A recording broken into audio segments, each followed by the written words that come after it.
Are you unknowingly trapped in financial quicksand, slowly sinking deeper into debt while thinking you're living the American dream? What if I told you that the very lifestyle choices that make you feel successful are actually the biggest threats to your financial future? The truth is, there are 7 deadly money traps that keep millions of middle class families stuck in a cycle of financial mediocrity, and chances are you've fallen into at least 3 of them without even realizing it. My name is Nick, and I help people recognize the financial landmines that destroy wealth before it even has a chance to grow. If you're tired of living paycheck to paycheck despite having a decent income, make sure to subscribe to the channel and hit the like button if this information helps you escape these costly traps. Here's something that might shock you. According to recent studies, the average middle-class family is actually worse off financially than families from previous generations, despite earning more money than ever before. This isn't because they're lazy or financially illiterate. It's because they're systematically falling victim to modern money traps that previous generations never had to navigate. These traps are designed to feel comfortable, even responsible. They're marketed as smart financial decisions, necessary investments in your future, or simply the natural progression of a successful life. But underneath the glossy marketing and social pressure lies a harsh reality. These decisions are quietly draining your wealth and keeping you dependent on your employer for decades longer than necessary. The most dangerous part about these money traps is that they often disguise themselves as signs of success. When you fall into them, you actually feel like you're doing well financially. Your friends and family might even congratulate you on your smart choices. Meanwhile, your net worth stagnates or even decreases, and your financial independence slips further and further away. Before we dive into these 7 wealth destroyers, let me ask you something. When you think about your financial situation, do you feel like you should be further ahead than you are? Do you ever wonder why, despite earning a decent salary and making what seem like responsible choices, you're still struggling to build meaningful wealth? If you're nodding your head right now, you're not alone, and more importantly, it's probably not your fault. The first money trap that devastates middle-class wealth is one that most people consider a rite of passage into adulthood. It's so normalized in our society that questioning it almost seems ridiculous. Yet this single decision can cost you hundreds of thousands of dollars over your lifetime and keep you trapped in the rat race for decades longer than necessary. Trap number 1 is buying too much house too early. Now, before you start thinking, I'm going to tell you that renting is always better than buying, hear me out. Homeownership can be a fantastic wealth building tool when done correctly. The problem is that most people approach it completely wrong, turning what should be an asset into a massive liability that consumes their financial future. Here's what typically happens. A young professional gets their first decent job, maybe they're earning $50,000 or $60,000 a year, and suddenly they feel ready to become a homeowner. They've been told their whole life that rent is just throwing money away, so they decide it's time to build equity instead of making their landlord rich. Sounds reasonable, right? But then the trap springs shut. They talk to a mortgage lender who tells them they can afford a house worth 4 or 5 times their annual income. The lender shows them payment calculators that make a $300,000 mortgage seem manageable at just $1,500 per month. What they don't emphasize is that this is just the principal and interest.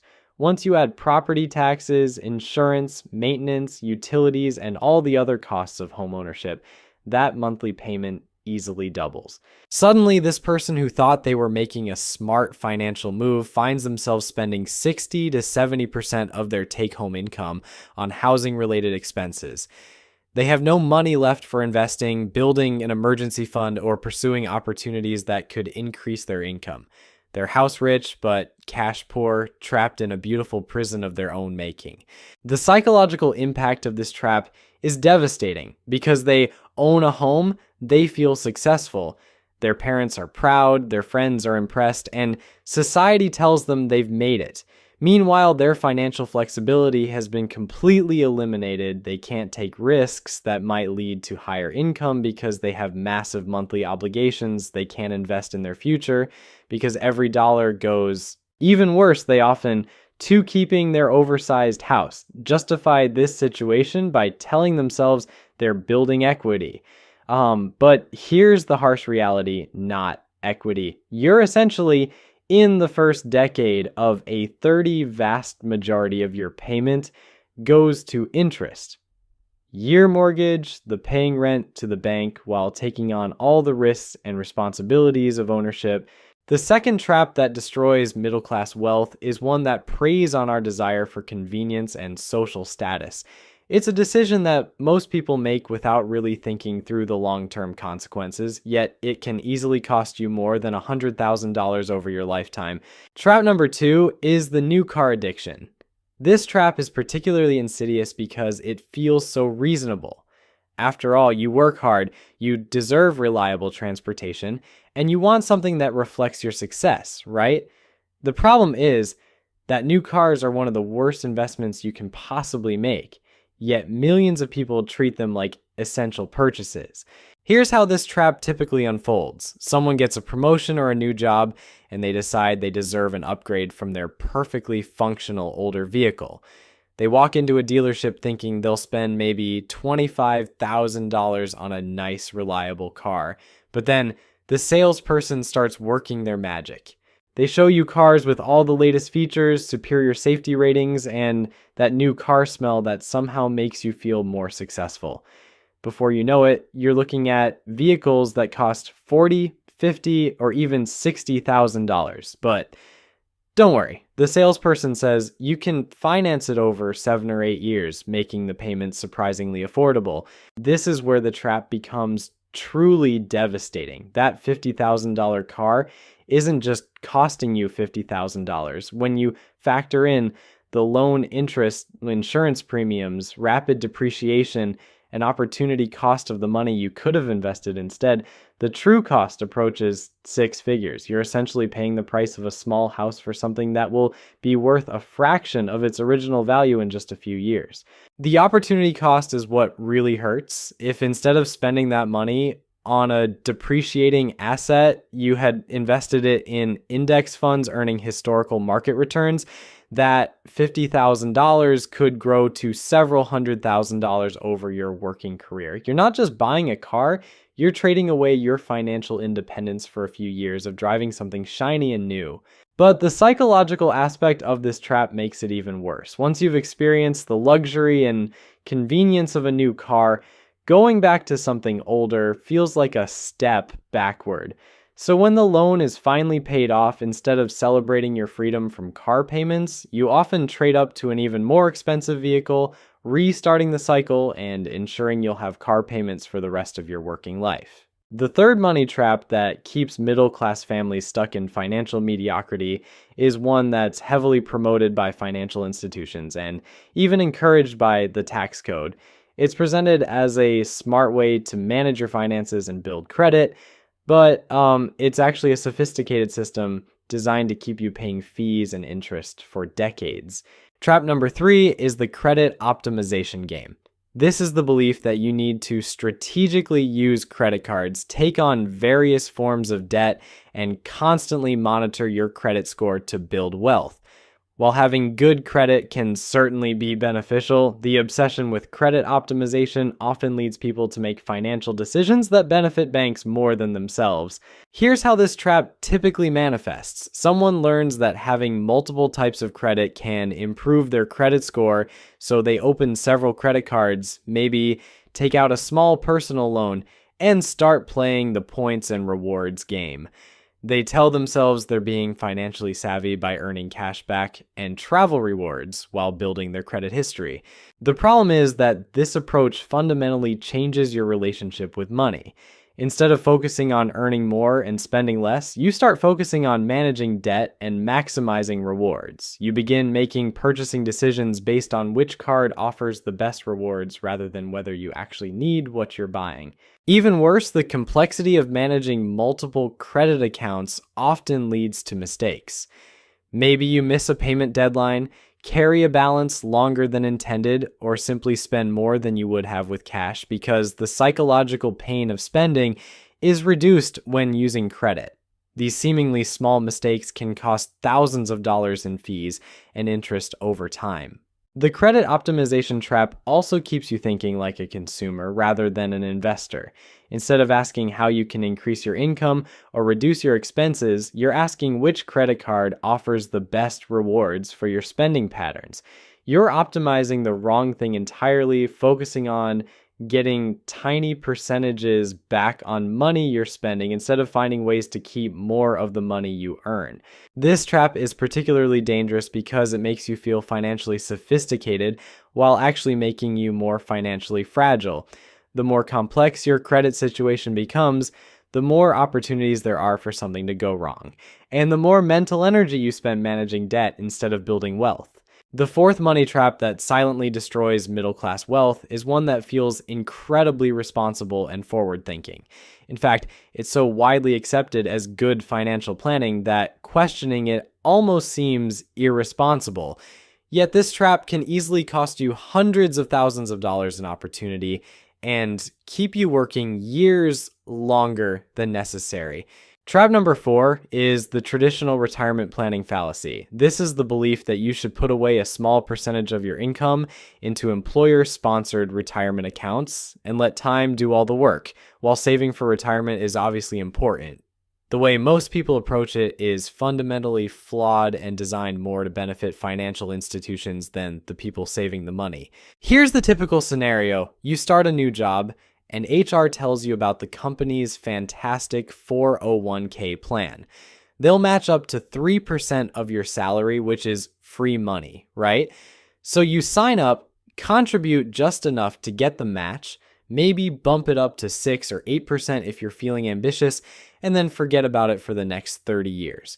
The problem with this approach is that you're essentially outsourcing one of the most important aspects of your financial life to people who have no incentive to help you get rich quickly.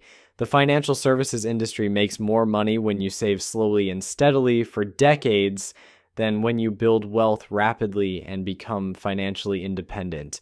Think about it logically. If you contribute a modest percentage of your income to retirement accounts that you can't touch without penalties until you're nearly 60 years old, you're guaranteeing that you'll be dependent on your employer for your entire working career. You're also accepting that you'll need to work for 40 plus years before you can afford to stop, which is exactly what the system is designed to encourage. But here's what really makes this trap devastating.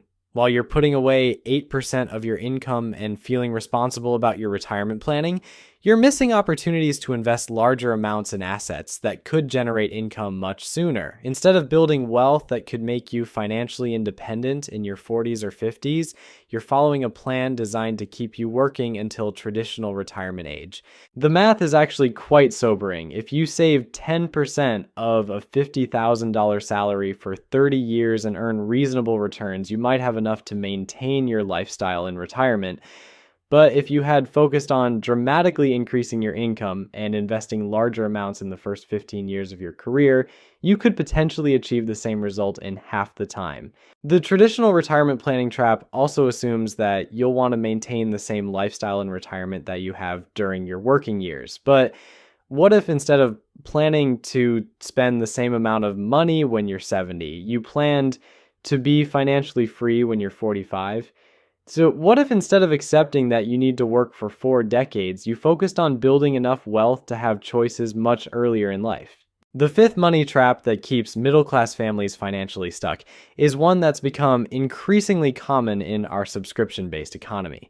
It's a trap that starts small and seems completely manageable, but it gradually grows into a monster that can consume hundreds or even thousands of dollars per month without you even realizing it. Trap number 5 is subscription creep and lifestyle inflation. This is the gradual increase in recurring monthly expenses that happens so slowly you barely notice it, but over time, it completely eliminates your ability to save and invest meaningful amounts of money. Here's how this trap typically unfolds. It starts innocently enough with a few streaming services. Netflix seems reasonable at $15 a month, especially compared to cable. Then you add Amazon Prime for the free shipping, maybe Disney Plus for the kids, and before you know it, you're spending $60 a month on entertainment subscriptions alone. But the trap doesn't stop there. You discover Meal delivery services that save you time. You sign up for a gym membership you rarely use because canceling feels like admitting defeat. You get a subscription box for coffee, another for razors, maybe one for clothes that sends you curated outfits each month. Each individual subscription seems small and reasonable, but collectively they're bleeding your budget dry. The psychological aspect of this trap is particularly clever because these expenses are automatically charged to your credit card each month. You don't feel the pain of spending the money. It's not like writing a check or handing over cash. The money just disappears from your account. And because each individual amount is relatively small, you don't really notice the cumulative impact. Even worse, as your income increases over time instead of saving and investing the extra money, you tend to inflate your lifestyle to match your earnings. That promotion that gave you an extra $500 per month somehow gets absorbed by a nicer apartment, more expensive groceries, additional subscriptions, and other lifestyle upgrades that feel reasonable but completely eliminate the financial benefit of earning more. This trap is particularly insidious because it prevents you from ever feeling like you're making financial progress. Even as your income grows, your expenses grow right along with it, keeping you in the same financial position year after year. You're like a hamster on a wheel, working harder and earning more, but never actually getting ahead. The opportunity cost of subscription creep is staggering. If you're spending an extra $200 per month on various subscriptions and lifestyle inflation compared to what you actually need, that's money that could be invested. Over 20 years, assuming reasonable market returns, that $200 per month could grow to well over $100,000. You're literally trading your financial freedom for convenience and minor lifestyle upgrades. The sixth money trap that destroys middle-class wealth is one that feels incredibly responsible and shows that you care about your family's future. It's promoted heavily by financial advisors and insurance companies as essential financial planning, yet it's often one of the worst financial decisions you can make. Trap number 6 is the whole life insurance obsession. This is the belief that you need expensive, permanent life insurance policies that combine insurance coverage with an investment component. While term life insurance can be an important part of financial planning for people with dependents, whole life insurance is typically a terrible financial product that benefits insurance companies far more than policyholders. Here's how this trap typically unfolds. You meet with a financial advisor or insurance agent who tells you that term life insurance is just throwing money away because you'll never get anything back if you don't die during the term. They present whole life insurance as a smart alternative that provides permanent coverage while building cash value that you can borrow against or use for retirement. The sales presentation sounds compelling. You're told that whole life insurance is a conservative, guaranteed way to build wealth while protecting your family. The agent shows you illustrations of how your cash value will grow over time and explains how you can use policy loans to fund major purchases or supplement your retirement income. It sounds like the perfect solution, combining protection with investment growth. But here's the harsh reality of whole life insurance. The fees and expenses built into these policies are enormous, often consuming most of your premium payments for the first several years.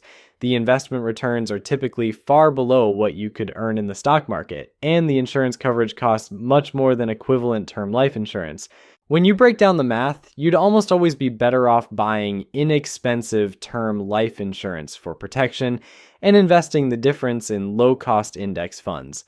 The combination of cheap term insurance plus market-based investments will typically provide more insurance coverage and dramatically better investment returns than any whole life policy. But the insurance industry has created a sophisticated marketing machine to convince people otherwise. They use terms like guaranteed returns and tax-free growth to make whole life insurance sound more appealing than it actually is. They prey on people's fears about market volatility and their desire for simple, one-size-fits-all financial solutions. The opportunity cost of falling into this trap is massive. If you're paying $500 per month for a whole life insurance policy when you could get the same coverage with term insurance for $50 per month, you're wasting $450 monthly that could be invested for much better returns. Over 20 or 30 years, this difference can easily amount to hundreds of thousands of dollars in lost wealth. These 7 money traps aren't accidents or unfortunate side effects of modern life. They're carefully designed systems that profit from keeping you financially dependent. The good news is that recognizing these traps is the first step to escaping them. Start small, question everything that feels normal, and remember that building real wealth often means doing the opposite of what everyone else considers reasonable. Your financial freedom depends on it,